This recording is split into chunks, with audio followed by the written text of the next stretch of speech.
अस्सलाम वालेकुम जी। आप देख रहे हैं आपका पसंदीदा शो मीट योर कैलेंडर, और मीट योर कैलेंडर में आपके फेवरेट कैलेंडर से आपको मिलवाया जाएगा emerging player. As a emerging player इन्होंने लाहौर कैलेंडर को ज्वाइन किया PSL में, और देखा जाए तो इनकी परफॉर्मेंस शुरू से लेके जब इन्होंने पहले दिन ट्रायल दिया लाहौर कैलेंडर के लिए उस वक्त से लेके अब तक बहुत ज्यादा एक्सीलेंट परफॉर्मेंस, और इनसे इम्प्रूवमेंट की जो तवक्का थी मैनेजमेंट की, इन्होंने बहुत ज्यादा इम्प्रूव किया। जिस जगह पे भी, जिस हालत में भी इन्होंने इनको मौका मिला तो इन्होंने परफॉर्म किया, इनको टूर्नामेंट मिले तो इन्होंने वहां परफॉर्म किया। और पैकेज आपको दिखाते हैं, आपको अंदाजा हो जाएगा हम किस प्लेयर की बात कर रहे हैं। इस पैकेज के बाद मिलवाते हैं आपको आपके फेवरेट कैलेंडर के साथ।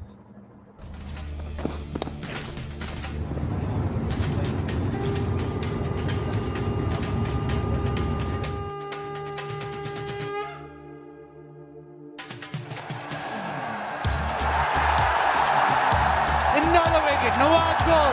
Fazan gets the wicket. Well, this one, another wicket falls.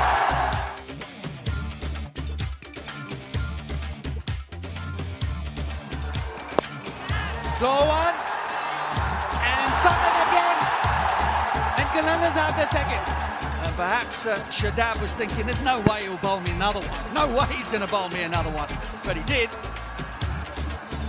And Sami Patel pouches another. Calendar's back in the game.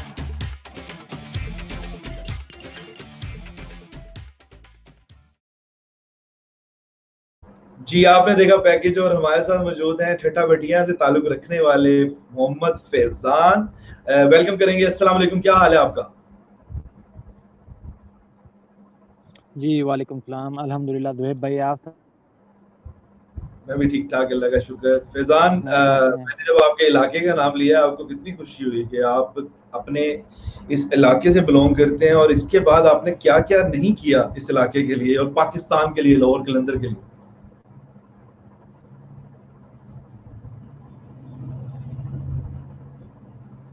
Ji दुहेब hello भाई, बड़ी खुशी होती है। जी जी, आवाज आ जी रही जी, मेरी? बोले बोले बोले, वो आपका एकदम वो नेट रुका था थोड़ी देर की, कंटिन्यू कीजिए। हाँ, नेटवर्क प्रॉब्लम होती थी थोड़ी सी। जी दुहेब भाई, अपने इलाके के लिए पहले तो शुरू से टेप बॉल खेलता रहा। हॉट बॉल बहुत कम खेली, तो जब खेला हूँ तो पूरे इलाके से जितनी मोहब्बत मिली मैं आपको बता नहीं सकता, लफ्ज़ों में बयान नहीं हो सकती। जितनी लोगों ने मुझे मोहब्बत दी और जितनी अब लोग मेरी रिस्पेक्ट करते हैं।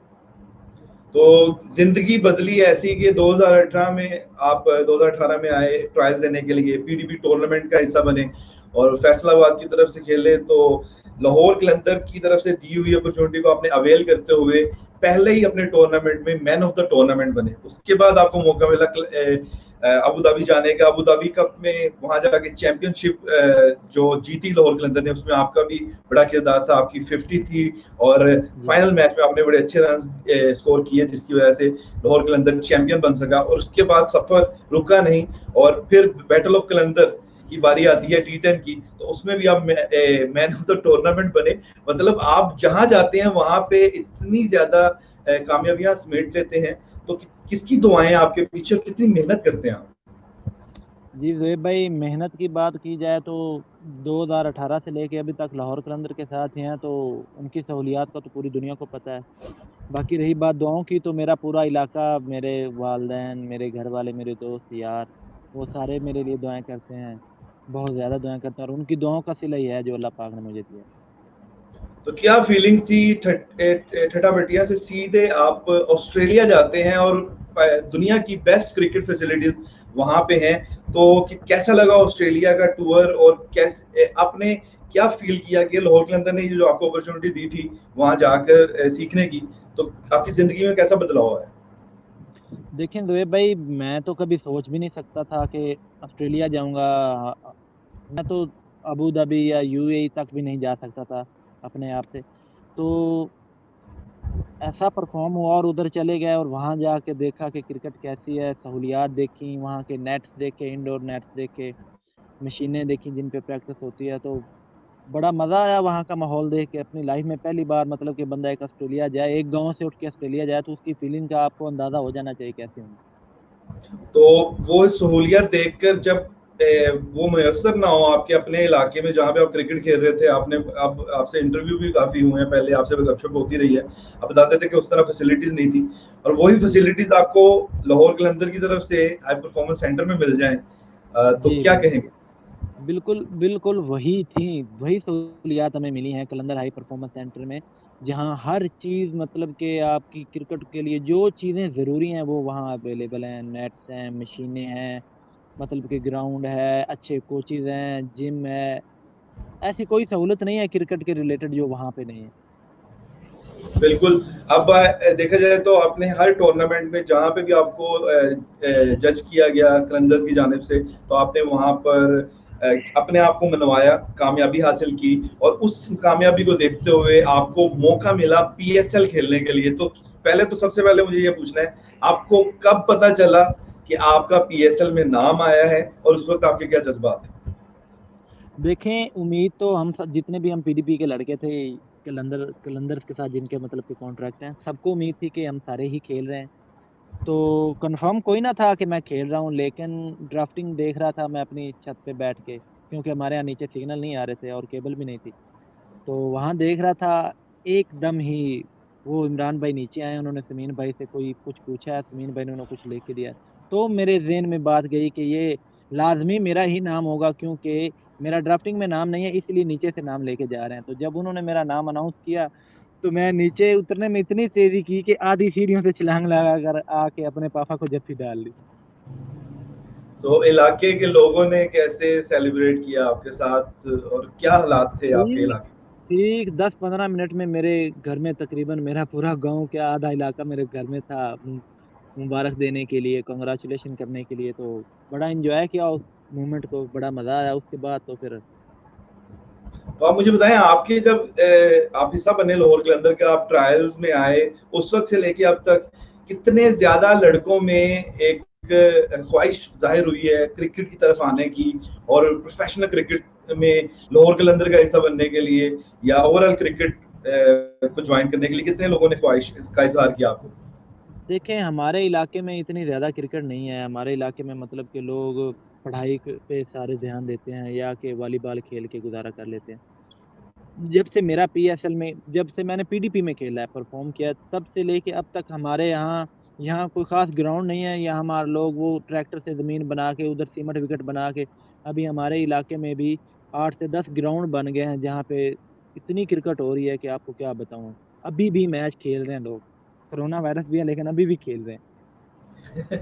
लेकिन घरों में रहना चाहिए आपको, इन्हें गाइड भी करना चाहिए कि घरों में रहें, हाँ, ज्यादातर बचें इस बीमारी से, इस वबा से बचें।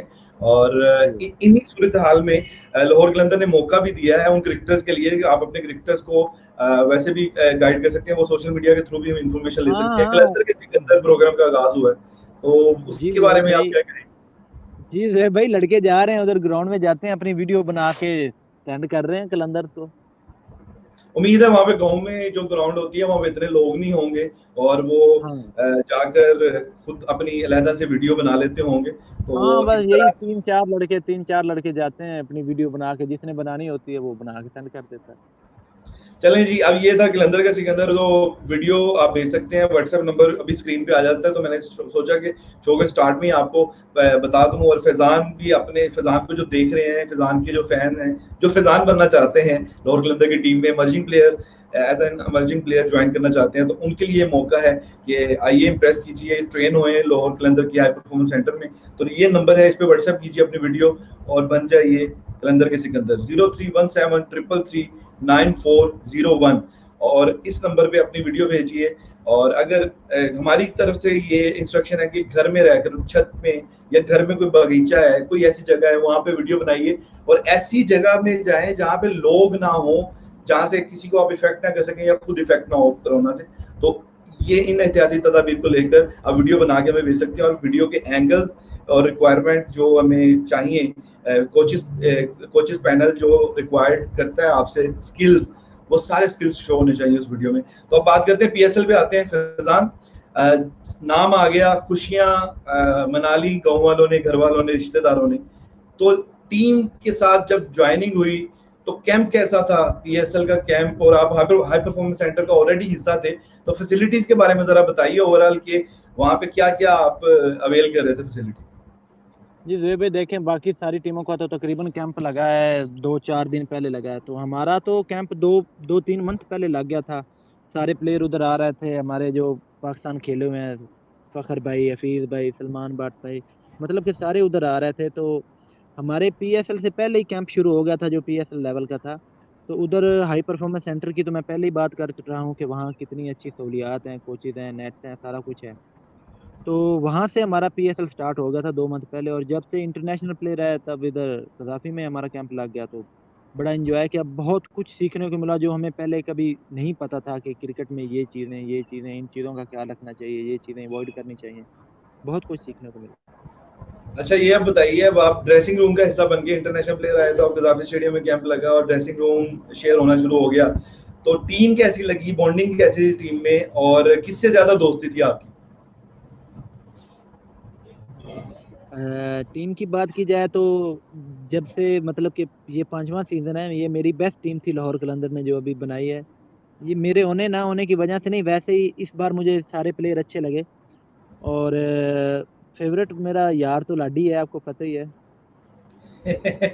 इलाके मतलब इलाके का भी है, और साथ साथ आपकी उनसे कहते हैं ना जो लाइकिंग डिसलाइकिंग बड़ी एक जैसी है आप दोनों की।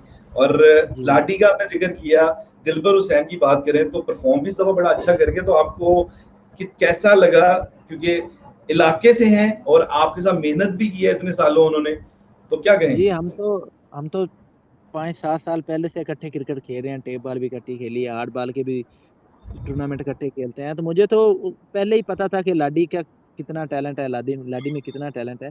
उसको नहीं यकीन था अपने आप पे मैं क्या चीज़ हूँ। जब पीडीपी में हम इकट्ठे हुए तो कहता था कि यार पता नहीं मेरा ऑस्ट्रेलिया में नाम आएगा कि नहीं आएगा।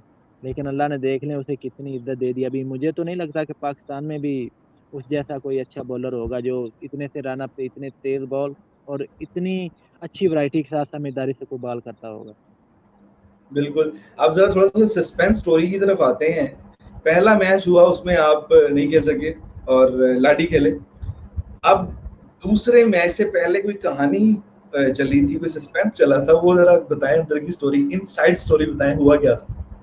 वो ये था कि मतलब कि हम तीनों में से, मैं, लाडी और माद, हम तीनों में से जिसको भी तो वो मैच मिलता था ना, मोस्टली उसको आकिब भाई कह देते थे कि रेडी, तो सबको ही कहते थे, लेकिन ये कह देते कि भाई रेडी हो जाओ, तुम सब खेल रहे हो। तो रात को मैसेज आया माद को, हम एक दूसरे को नहीं बताते थे कि हमें मुझे मैसेज आ गया मैं खेल रहा हूँ। माद को मैसेज आया कि तू खेल रहा है, माद रेडी हो गया। सुबह उठे तो लाडी को मैसेज आ गया, लाडी तू खेल रहा है। और जब मैच शुरू हुआ तो इन टाइम मुझे पता चला कि मैं खेल रहा हूँ। तो क्या फीलिंग्स थी? आपने बस जहन तो नहीं बना होगा ना आपका, एक दिन पहले बना, मास को मैसेज आया, मतलब हाँ लाडी को सुबह मैसेज आ गया, उन दोनों के तो जहन बन गए, आपका तो जहन बना हाँ मैच से बिल्कुल थोड़ी देर पहले, तो क्या हाँ, फीलिंग मेरा थी तो जब पता चला? हम तीनों जब इकट्ठे हुए ना तो उन्होंने बताया कि मुझे रात को मैसेज आया था, उसने बताया मुझे दिन को आया था। तो मैंने कहा मुझे तभी बोल दिया तू खेल रहा है। तो फिर बड़ा मजा किया, हम तीनों ने बड़ा चिल किया, बड़ा एंजॉय किया उस मौके को। तो पहला मैच था आपका इस्लामाबाद यूनाइटेड के खिलाफ और लाहौर कलंदर का दूसरा मैच था, तो क्या प्रेशर था? आपने वैसे ऑस्ट्रेलिया के टूर भी वहां पे भी आप इंटरनेशनल प्लेयर्स के खिलाफ खेले, अबू धाबी T20 चैंपियनशिप में भी आप इंटरनेशनल प्लेयर्स के खिलाफ खेले, इतना अच्छा परफॉर्म किया आपने, पीडीपी टूर्नामेंट में भी अच्छी परफॉर्मेंस दी आपने, बैटल ऑफ कलंदर में बहुत अच्छा परफॉर्म किया। तो इस सारे प्रेशर को डील करके जब आप पीएसएल में पहला मैच खेलने जा रहे थे, क्या प्रेशर कम था या प्रेशर उससे ज्यादा था? नहीं नहीं जोए भाई, बाकी सारे टूर्नामेंट का तो प्रेशर मुझ पे इतना नहीं था, लेकिन पीएसएल का जो प्रेशर था वो तो क्या बताऊं, बहुत ज्यादा प्रेशर था। और क्राउड था, ऊपर से क्राउड का प्रेशर था। तो बस जैसा अभी मौका मिला, अल्लाह ने सही परफॉर्म कर दिया, करवा दिया। अच्छा, तो क्राउड के बारे में अब बात करते हैं। आप लाहौर कलंदर की टीम का आप हिस्सा हैं, तो लाहौर कलंदर की जो फैन बेस है वो आपको कैसी लगती है, और क्राउड ने कैसा सपोर्ट किया आपको? जी, लाहौर में जब हमारे मैच हो रहे थे तो मुझे तो ऐसा ही लगता था कि पूरा लाहौर हमें ही सपोर्ट कर रहा है, क्योंकि जब भी दूसरी टीम के बारे में कोई बोलता था तो किसी की आवाज़ ही नहीं निकलती थी। जब लाहौर कलंदर का नाम आता था तो पूरा स्टेडियम गूंजता था। तो अब मुझे बताएं, उस मैच पे आते हैं। मैच बड़ा क्लोज था, क्लोज मतलब कह रहे हैं कि लाहौर कलंदर का जीता हुआ मैच लाहौर कलंदर हारा, और लग रहा था कि दोनों टीम्स वो मैंने बड़े तबसरे सुने उस मैच पे, दोनों टीम्स हारना चाह रही थी, मतलब बड़ी कहीं गलतियां हो रही थी, कहीं इंप्रूवमेंट हो रही थी। मैच तो मैच होता है, गेम तो गेम होती है। तो आप एज ए इमर्जिंग प्लेयर, अब आप जूनियर हैं और आप उस टीम का हिस्सा थे, तो क्या चल रहा था आपके जहन में मैच को लेकर? मेरे ज़हन में यही चल रहा था कि जब 1 ओवर में 9 रन रह गए थे ना, तो लास्ट विकेट थी, तो शनिवारी भाई को भी रन हो रहे थे, तो मैं वहाँ बोल तो कुछ सकता ना था, ना सुहेल भाई को। हालाँकि सुहेल भाई से हम सारी बातें कर लेते हैं, मैच में जो भी डिस्कस हो कर लेते हैं। लेकिन मेरा बड़ा दिल कर रहा था कि मुझे ओवर मिले, मैं ये 7-8 रन नहीं बनने दूँगा। लेकिन वो हमारी किस्मत में ही जीत नहीं थी, वरना अब शनिवारी भाई का कोई जोड़ तो नहीं है पाकिस्तान में, उन जैसा बॉलर तो कोई नहीं है।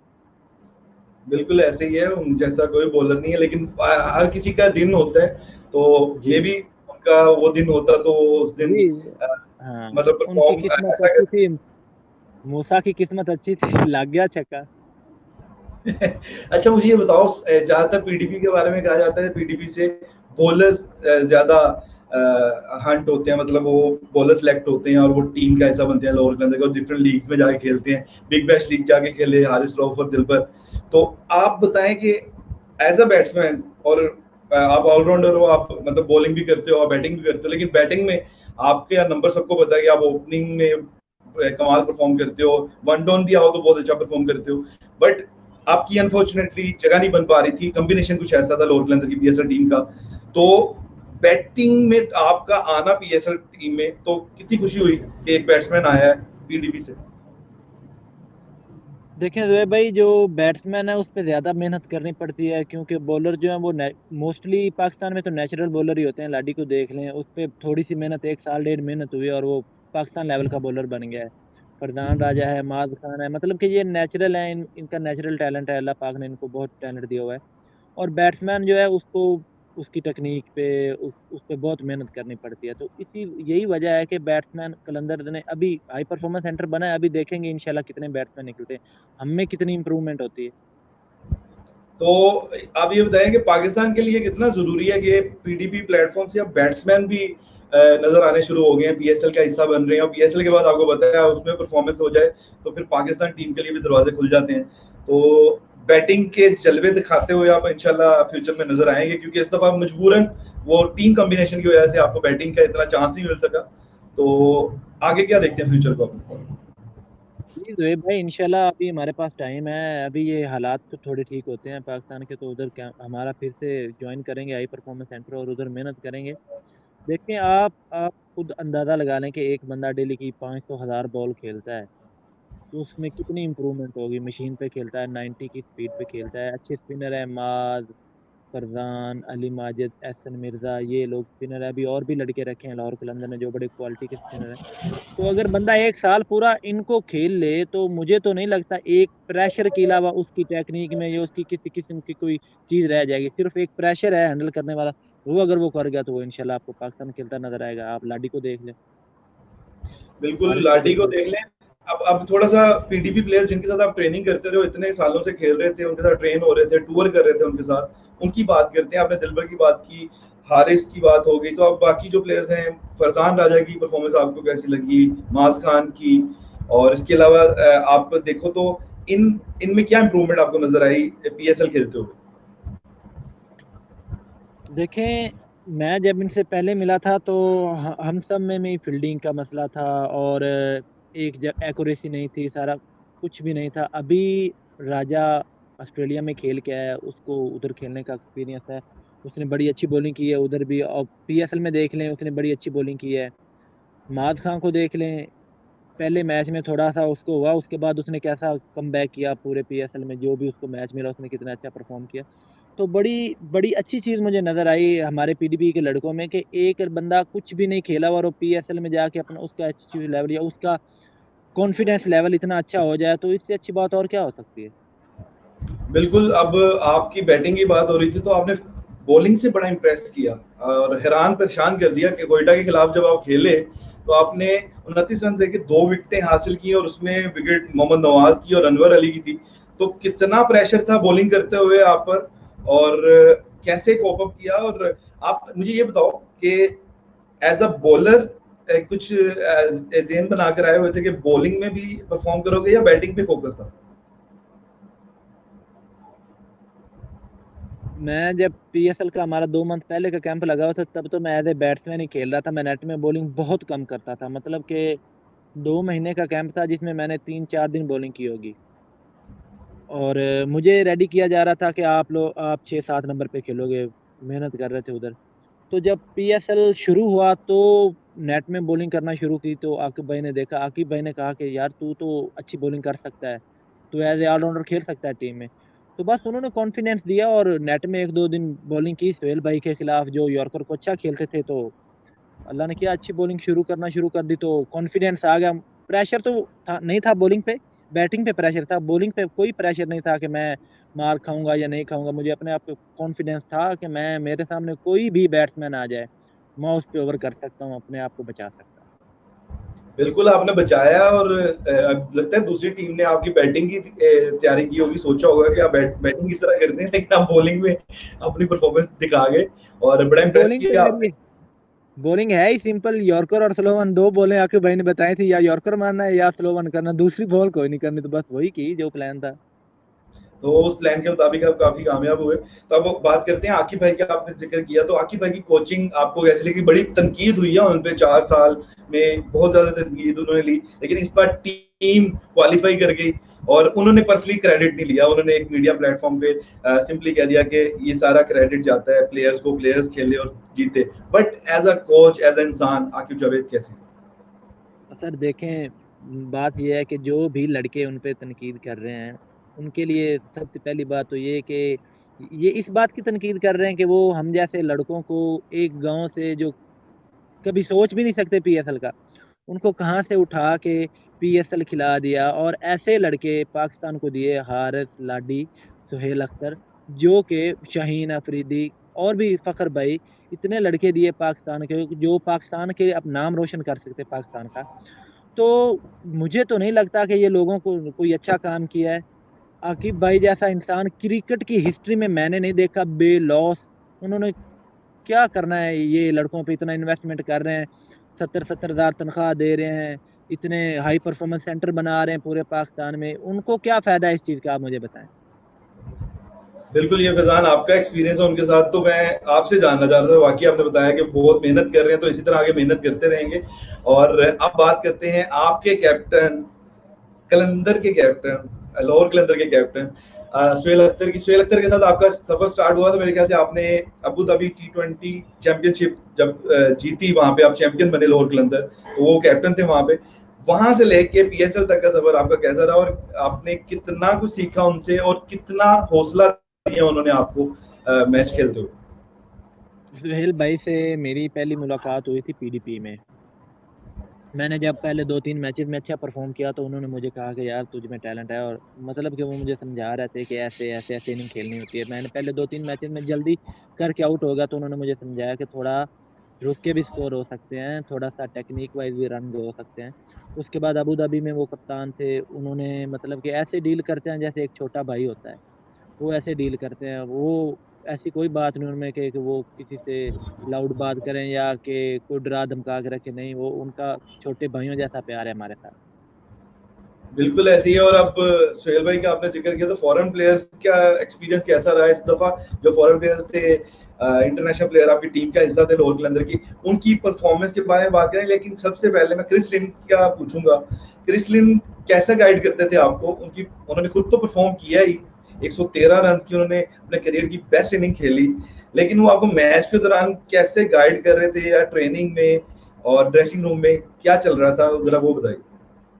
जोएब भाई, बाकी प्लेयरों से तो मेरी मुलाकात नहीं हुई जो कि दूसरी टीमों के थे, लेकिन हमारी टीम के जितने भी फॉरेन प्लेयर थे ना, वो उनमें मुझे तो नहीं लगता था कि कोई ऐसी चीज हो कि वो हमसे जान छुड़ाएं या हमसे बात ना करें।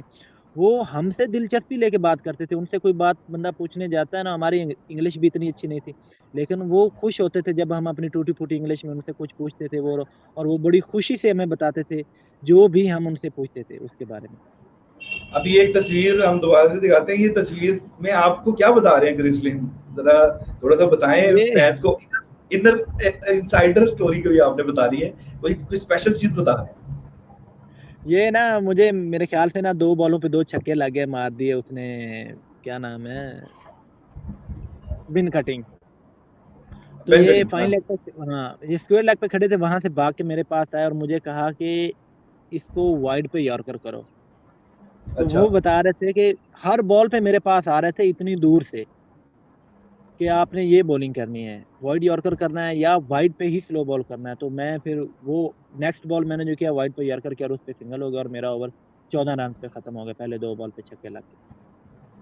और जब विकेट कीपिंग कर रहे थे बेन डंक, उनकी परफॉर्मेंस तो आपके सामने है, आपने उनकी पावर रेटिंग से बहुत कुछ सीखा होगा। उन्होंने जिस तरह एक मैच में 10 छक्के, एक मैच में 12 छक्के मारे और हैरान परेशान कर दिया। पूरी दुनिया के जो क्रिकेट के फैंस हैं वो देखते रह गए कि बेन डंक ने क्या कर दिया। आप उनसे तो इम्प्रेस हुए, वो थोड़ा सा बताइएगा कितना इम्प्रेस हुआ, क्या क्या सीखा आपने? लेकिन ड्यूरिंग मैच जब वो विकेट कीपिंग कर रहे होते तो बॉलर्स को बड़ा गाइड कर रहे होते थे साथ साथ, तो कितना कुछ सीखने को मिला आपको? देखें, जो बेन डंक है वो बड़ा, मतलब कि एक बंदे को बड़ा खुश अखलाक लड़का है और बड़ा अच्छी तरह से गाइड करता है।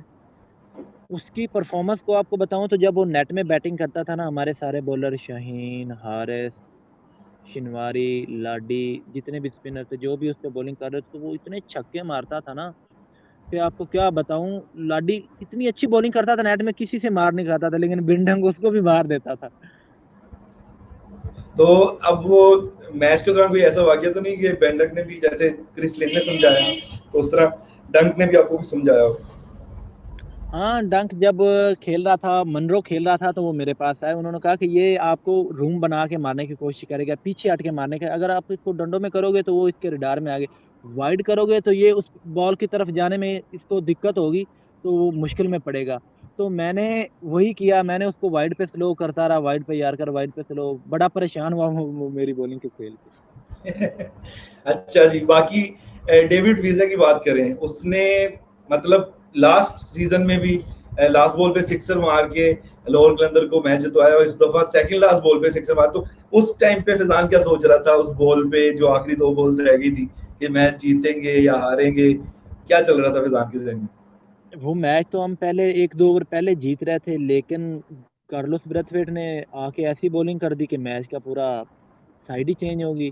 तो जब समित भाई ने वो स्लो बॉल किया उसने, और डेविड भाई आके क्रीज में पहुंच गए, वो थ्रो नहीं लगी कामी भाई की, तो हमें तसल्ली होगी कि अब ये नहीं छोड़ेगा, अब ये छक्का मार के ही रुकेगा। तो वही हुआ, उसने छक्का मार दिया। तो वो मतलब कि वो चीज़ थी जहाँ से हमारा कॉन्फिडेंस लेवल बूस्ट हुआ कि हम टूर्नामेंट में इंशाल्लाह रहेंगे और टूर्नामेंट जीतेंगे। समित पटेल के बारे में क्या कहेंगे? बॉलिंग में भी क्या कमाल परफॉर्म किया और साथ-साथ बैटिंग में भी बहुत अच्छा परफॉर्म किया। तो समित पटेल के बारे में कुछ कहेंगे आप? उनके उनके कॉन्फिडेंस लेवल की तो बात ही एक अलग है। उनको अपने आप पे बहुत कॉन्फिडेंस है। जहाँ पे भी बॉलिंग में, बैटिंग में लगता था ना कि हमारी टीम फंसी हुई है, तो वो कहते थे कि यहाँ मुझे दें, यहाँ मैं करता हूँ। और आपने देखा है कि 2-3 मैच ऐसे हैं जो उन्होंने वन साइडेड कर दिया और उन्होंने अकेले नहीं जितवा दिए हमें उन्होंने। बिल्कुल जी, फैज़ान थैंक यू, आपने टाइम निकाला और ठट्टा बढ़िया से आप बात कर रहे थे। आपके इलाके का नाम लेके मुझे बड़ी खुशी होती है कि हमारे पाकिस्तान का इलाका है जहाँ से टैलेंट आया है फैज़ान की सूरत में, और फैज़ान परफॉर्म करेंगे इंशाल्लाह एज़ अ बैट्समैन भी, एज़ अ बॉलर भी।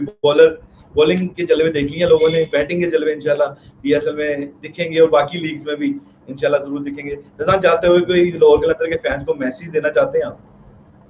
हाँ जी, मैसेज ज़रूर दूँगा कि अगर तो आप क्रिकेट का शौक रखते हैं, तो आप एक दफ़ा लाज़मी हाई परफॉर्मेंस सेंटर का विज़िट करें, कलंदर हाउस को देखें। अगर आप क्रिकेट का शौक रखते हैं तो उधर आके देखें माहौल। अगर आपको लगता है कि यहाँ से आप दुनिया की सारी क्रिकेट खेल सकते हैं, तो आप वहाँ लाज़मी आएँ, वहाँ का लाज़मी विज़िट करें। और आकिब भाई से लाज़मी मिलें। जो लोग उन पे तनकीद करते हैं, सिर्फ़ एक बार उनसे मिल लें, उसके बाद आप जो मर्ज़ी कहें बोलते जाएँ, कोई मसला नहीं। चलो जी फैजान, शुक्रिया। और कलंदर के सिकंदर का हिस्सा बन के आप हाई परफॉर्मेंस सेंटर में स्कॉलरशिप लेकर मतलब फ्री ऑफ कॉस्ट ट्रेन हो सकते हैं। उन 4 कलंदर के सिकंदर को मौका मिलेगा जो कि इस पूरे प्रोसेस में से निकलेंगे। हर हफ्ते 16 प्लेयर्स सिलेक्ट होते हैं। तो इस संडे का इंतजार सबको है। लास्ट संडे जो गुजरा उसमें हमने अनाउंस किया 16 कलंदर के सिकंदर। अब ये जो आने वाला संडे है 5:30 शाम के टाइम अनाउंस होगा और 16 प्लेयर्स को फिर अनाउंस किया जाएगा। तो ये नंबर आपके सामने आ रहा है। अभी तक अगर आपने अभी तक वीडियो नहीं भेजी, व्हाट्सएप नहीं की, तो इस नंबर पे व्हाट्सएप कीजिए अपने वीडियो और आपकी वीडियो देखी जाएगी कोचिंग पैनल की तरफ से। एनालिस्ट देखेंगे और फाइनली एनालाइज करेंगे, सिलेक्शन होगी और अनाउंसमेंट होगी संडे को 5:30। और 0317333940 ये है व्हाट्सएप नंबर। इस पे अपनी वीडियो भेजिए और बन जाइए कलंदर के सिकंदर। आप ऑस्ट्रेलिया में बिग बैश लीग खेल सकते हैं, आप अबू धाबी T10 लीग खेल सकते हैं, आप PSL में लाहौर कलंदर टीम का हिस्सा बन सकते हैं और ट्रेन हो सकते हैं आप लाहौर कलंदर की टीम के साथ हाई परफॉर्मेंस सेंटर में। और फैजान की तरह आप ऑस्ट्रेलिया टूर एंजॉय कर सकते हैं, अबू धाबी T20 चैंपियनशिप का हिस्सा बन सकते हैं। मतलब आप चैंपियन भी बन सकते हैं, आप जितवा भी सकते हैं लाहौर कलंदर की टीम को और अपने आप को मनवा भी सकते हैं। तो इस तरह के आपके ख्वाब पूरे हो सकते हैं। किसी भी गांव से आप, किसी इलाके से हैं, किसी शहर से हैं, पाकिस्तान के किसी कोने से या पूरी दुनिया में जहां पे भी हमारा शो देखा जाता है, हमारा सोशल मीडिया जाता है, वो सब इस व्हाट्सएप नंबर पे वीडियो भेज के अप्लाई कर सकते हैं और लाहौर कलंदर का इजीली हिस्सा बन सकते हैं। मिलेंगे अब आपको नेक्स्ट लाइव शो में और मीट योर कलंदर में आपके फेवरेट कलंदर आपको मिलेंगे। तब तक के लिए खुदा हाफिज़।